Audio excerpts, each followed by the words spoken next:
Welcome back, everybody. NW Outdoors. Thanks for tuning in today. So I got a fun afternoon, a couple hours to try fishing here. We are out of Asylum Bay, Lake Winnebago, West Shore, and we are in search for some walleyes. It is May 5th today, I believe, Monday. These fish should be pretty much, there's still quite a few fish coming back from the river into the lake yet, but there should be quite a few fish in the lake already, and we're hoping to get them pretty close to shore here. I'm only about 75 yards, maybe 60, 70 yards away from shore right now. So we are going to do some slip bobbering tonight, guys. Slip bobber 101. I want to teach you guys what my favorite rig is, my favorite setup for slip bobbers. It's always my go-to when I'm out here. I'm also going to throw probably a hair jig or a underspin, twisted shiner while I got a slip bobber soaking. So let's dive right into it. Here we go. Slip bobbers. All sorts of different ones to choose from. Which one is the best? So there's a type that have a slip, like a notch all the way through it. You're able to slip the line in. I've had some success with these, but honestly the line gets tied up in here a lot and they're not the easiest to work with. So I just stick with an old common classic, I should say, an old classic thill. It doesn't even have the metal top ring, it's just plastic. These work great, guys. Put that on there with a slip knot. Slip knot are these guys here. These come in a variety of different colors, probably different forms as well. Today, these are pretty much the basic style. I think I'm just going to grab a pink. Doesn't really matter the color. It is a beautiful afternoon. The wind has been coming out of the east for the last day and a half, and this shoreline has been beat up, but the wind's switching tonight, so I'm hoping these walleyes are still here, feeding on all the bait fish that's been pushed up in this shoreline. So I'm just threading my line through my rod. Speaking of this rod, guys, I want to do a quick shout out. Lex Custom Rods. Derek. I had a rod that was very important to me. It's a very old St. Croix, and my tip broke on the end. I know St. Croix have lifetime warranty. You got to drive up Park Falls or ship it to Park Falls store and have them fix it. I understand that. I just didn't want to do all that, and so what I did was I gave it to Derek. And what he did is he put a new tip on there, matched the tip color. He also put a new set of epoxy glue all the way on every tip and cleaned up the handle and put another clear coat on that for me as well. So a rod that meant so much to me from my grandpa, passed down to me from my grandpa, he pretty much just restored this thing and gave me another life out of it. So shout out to Lex Custom Rods. Derek, I appreciate you, bud. We got another surprise coming down the road too, guys. That's a secret for another video, but let's get to fishing. So what I'm going to do is take that pink slip knot. That goes on first. Okay, slip knot first.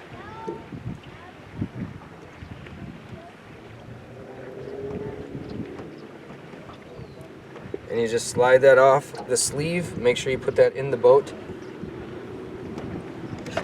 I like to run it up the rod a couple feet, and that's where I'm just going to tie it off. Just pull each side tight and it makes that knot.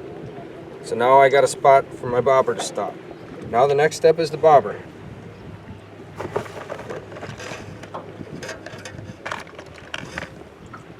You feed that through top first. Done that 100 times. You always want to go down from the top down. Feed that in, right back out. There we go, and just run that up. So now for this fishing pole, I have, my main line is a braid. So I'm sure a lot of you guys are running that as well. So you have a couple options here. One, you can just do a uni knot and put a uni knot in there to add your leader, which is typically monofilament or fluorocarbon. Tonight I'm going to use a swivel. So by doing that, I'm also going to put my weight here. So I have a 1/8 ounce bullet weight. Real small little bullet weight. What I'm going to do there is I'm going to run that on the line now. And then to protect my knot, I like a little bead in there.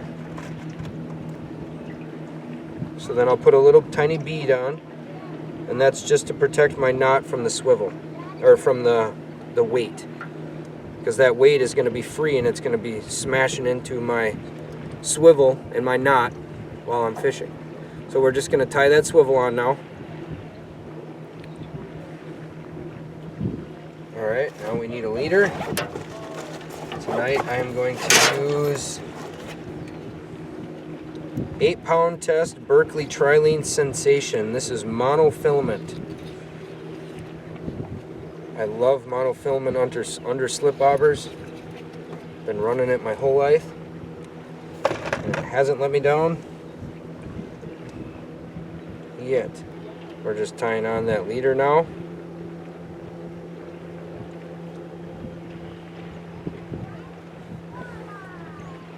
And now down to the business end, which is going to be my jig.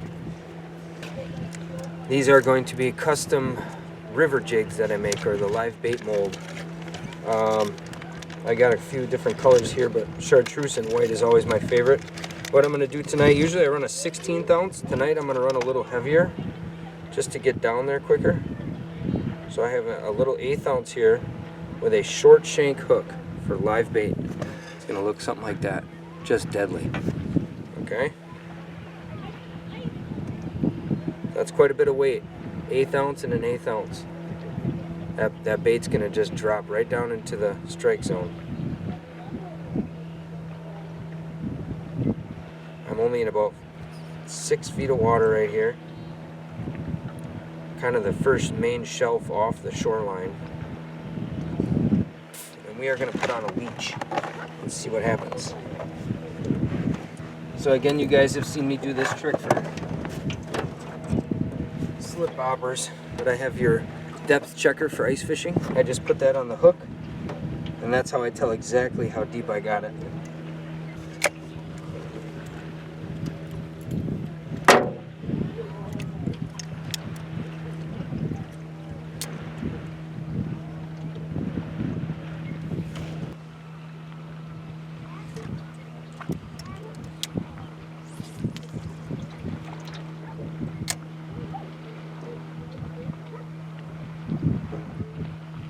Alright, now we're fishing. Always having that live bait out, that slip bobber is key for me, guys. It's always something working for you. Right now I don't have a bait in the water, right? But I do.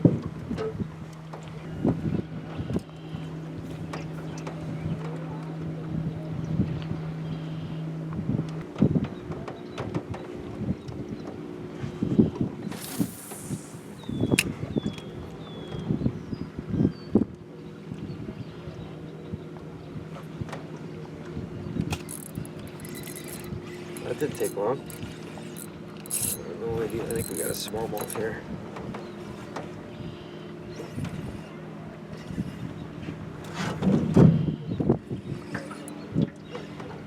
Staying down. Might be a sheephead actually. Now it's coming in dead weight.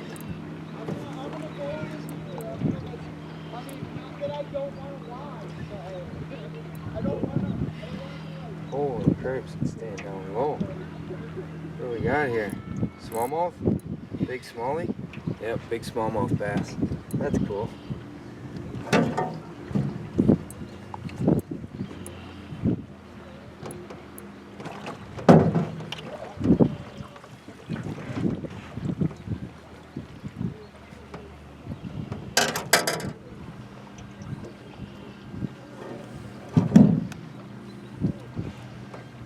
There we go. How's that, guys? Probably about over the bunk board right here.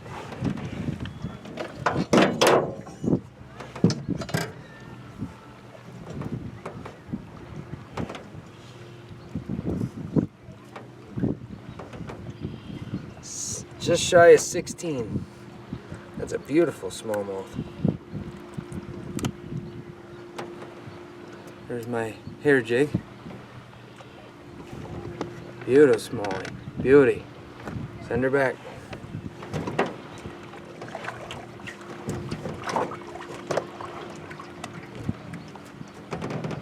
I didn't even have the net out yet. Let's get that set up. This could be fun.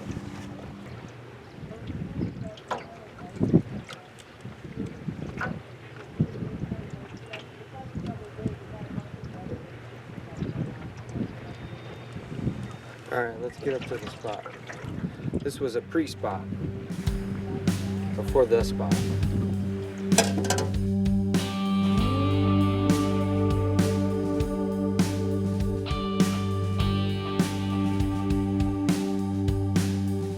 Let's rig up one more rod. Slip bobbers.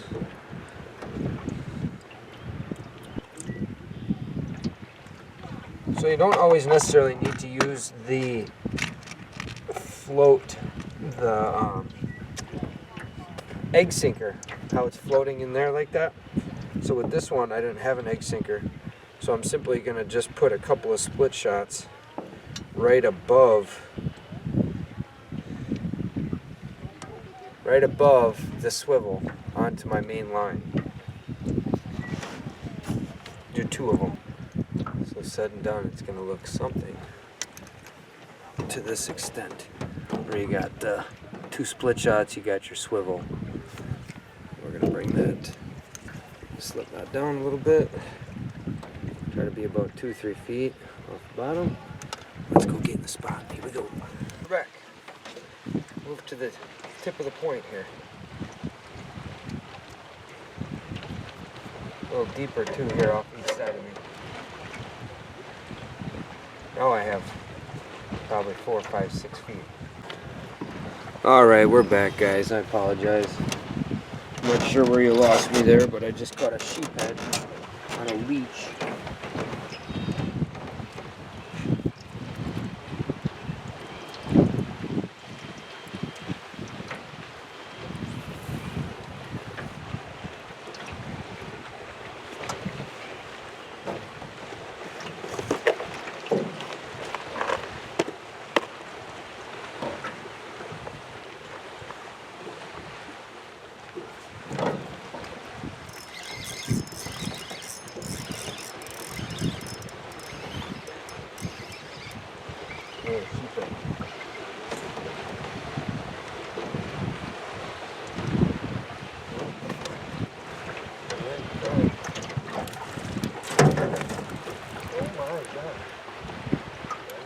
Catch him.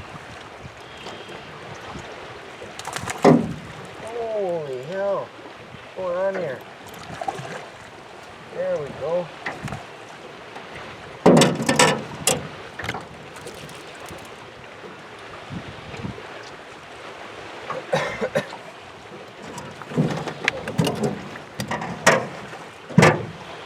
Got a little hectic there, guys. Got a little hectic, but we got one. We got dinner. It's a nice fish.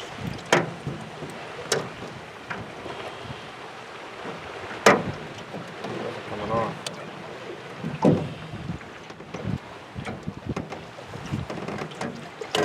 He wasn't coming off, guys. Look at that. Slip bobber 101. Breaking it down for you. Look at that. Go on. Let's go. Let's get that out there.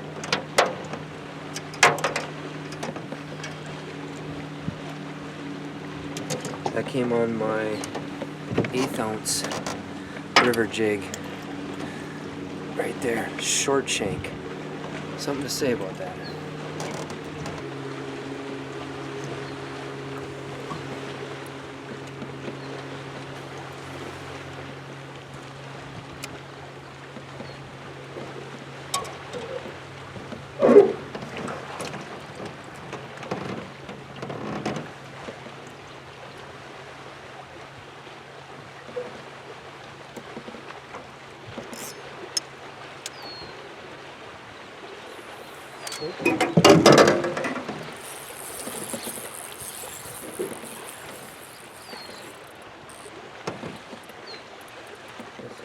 fish here. See if I can do a little better on the net job today.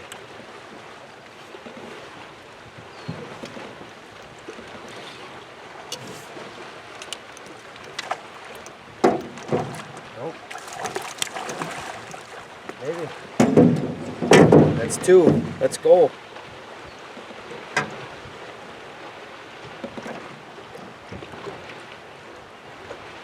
Beautiful fish. Almost cookie cutter. That's right about my max of keeping right there. But look at this, guys. Jigs are gone. Leeches. Let's go. NW Outdoors. Water's Edge Custom Tackle. Slip bobbers tonight. Look at that. Let's go. We're back. Okay, look at that. Oh, this. Oh my. Try that again.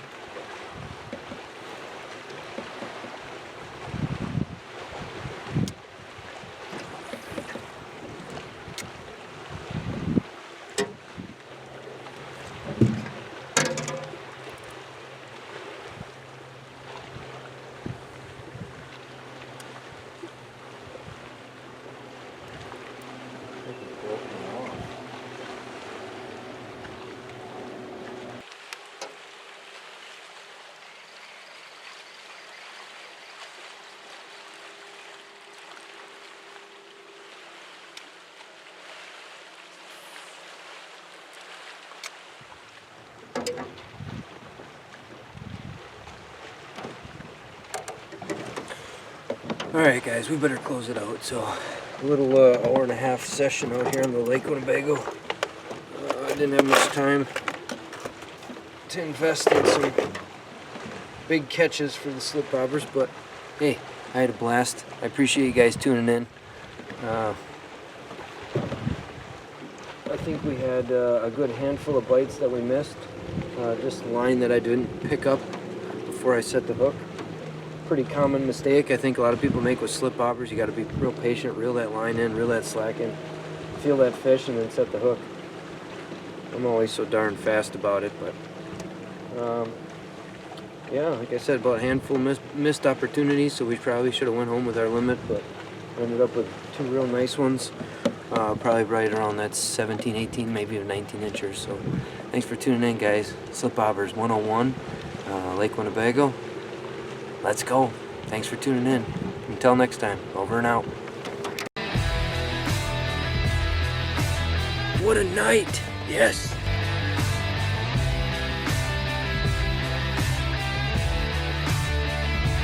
Boom! That's a nice 8-point. Holy baloney!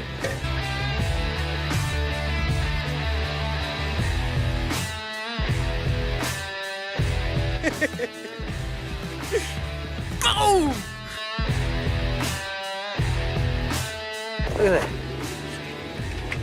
Jumbo.